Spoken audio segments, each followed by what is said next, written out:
RTX 5060 é a melhor GPU da linha 60 que a Nvidia já lançou?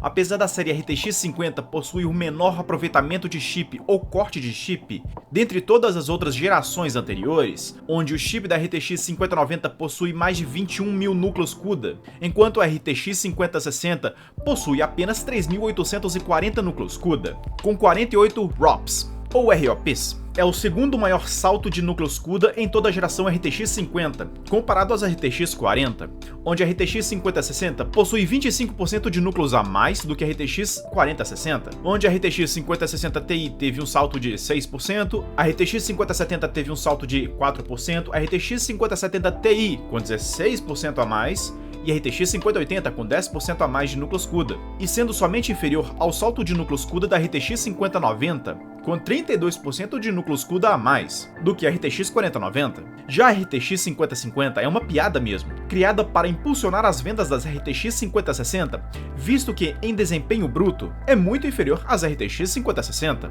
onde tem um preço bem similar, onde então recomendo ficar o mais longe possível das RTX 5050. Damn good coffee. And hot. Mesmo que pareça ser uma placa ruim, na verdade é uma placa muito boa em custo-benefício, mas que se olhar enquanto a diferença de preços, com R$400 de diferença você pode pegar uma RTX 5060 Ti de 8 GB, então dependendo da aplicação pode se tornar uma escolha inferior. Por isso recomendo muito mais a RTX 5060 Ti de 8 GB, porém que apresenta desempenho de 14 a 20% a mais. Bom, na média custando 20% a mais, então às vezes pode não ser a melhor opção, então a RTX 5060 pode ser a melhor opção para você, principalmente se a RTX 5060 Ti de 8 GB estiver por menos de 20% de diferença de preços. Infelizmente, os 8 GB de VRAM complicam um pouco para jogos mal otimizados, em resoluções como Quad HD ou superiores, mas o chip em si é muito bom, e é capaz de rodar sem grandes problemas ou dificuldades qualquer jogo AAA, com uma boa margem de quadros, e ainda com capacidade de usar o Multi-Frame Generation, para dar mais fluidez à imagem. A polêmica que eu já havia falado no passado quanto ao PCIe 5.0 X8 e o desempenho inferior quando combinado com placas-mãe e CPUs mais antigos com um PCIe 3.0, está mais relacionado ao estouro de memória, onde os jogos exigem mais do que 8 GB de VRAM, e então requisitam pelo barramento PCI novos dados da memória RAM do computador. O Resizable Bar até ajuda, mas não consegue compensar a quantidade de dados requisitados. Porém, a velocidade inferior do PCIe 3.0 e as limitações quanto à quantidade de linhas do barramento PCIe X8 é como a velocidade de transferência de dados e largura de banda do PCIe 2.0, que então ocorre o stuttering, um travamento momentâneo e com certa frequência nas RTX 5060 e 5060 Ti, mas no modelo RTX 5060 Ti de 16 GB, por ter mais memória, consegue então alocar mais arquivos nas memórias, e assim parte da perda de desempenho, quanto mesmo a quantidade de stuttering no PCIe 3.0 já é bem reduzida. Já no PCIe 4.0 a perda de desempenho é bem baixa, e as ocorrências de stuttering é muito menor, quase inexistentes, mas que agora está se encontrando com preços ridiculamente altos devido à crise de chips. No caso das RTX 5060,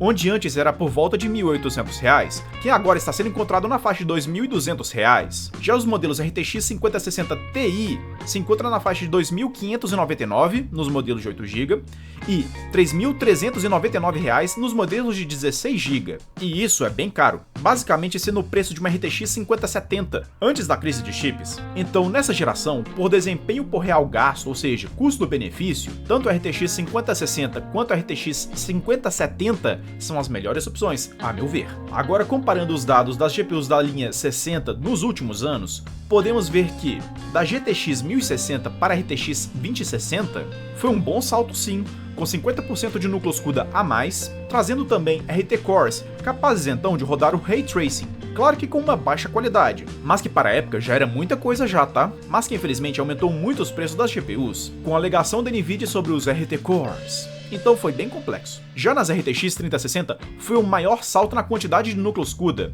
onde então saiu de 1920 núcleos CUDA para incríveis 3.584 núcleos CUDA, ou seja, 86% de núcleos CUDA a mais. E até mesmo começou a ficar mais barato do que a geração anterior, e com isso fez ela ser um maior sucesso, principalmente no seu modelo de 12 GB, sendo em custo-benefício tão bom que em notícias recentes, supostamente a Nvidia queria voltar a produzir e vender essas placas. Já nas RTX 4060, que foi bem complicado para a Nvidia, onde basicamente ela fez um downgrade da sua versão anterior, tanto na quantidade de núcleos CUDA, onde voltou então para 3072 núcleos CUDA, uma diminuição de 14%, e até mesmo reduziram a quantidade de memória VRAM para então 8 GB, ou seja, uma diminuição de 50% de VRAM, mas que com as melhorias das RTX 40, com novos Tensor Cores, com FP8, novos encoders e RT Cores, possibilitando então o Frame Generation, AV1 e muitas outras melhorias, onde muitos ficaram então encantados com essa GPU, mas em si foi bem trágico e bem complicado. Por sorte, nessa nova geração RTX 5060, a Nvidia voltou a aumentar a quantidade de núcleos CUDA,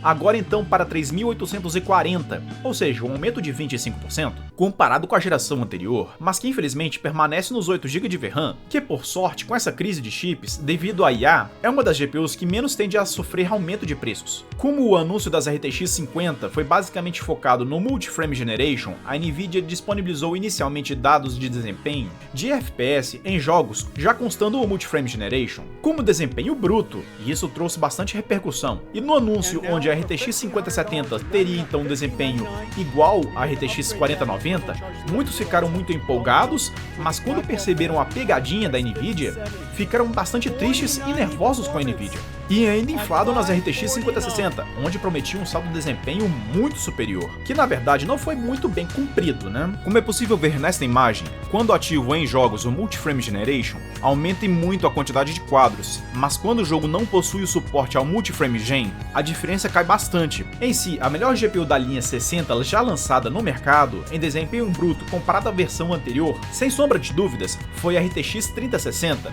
mas como menção honrosa temos a GTX 1060, que para sua época foi maravilhosa. Agora, quanto à funcionalidade, configurações e tecnologias, sim, a RTX 5060 é a melhor GPU da linha 60 até o momento, por tecnologias, não por desempenho bruto, comparado à geração anterior.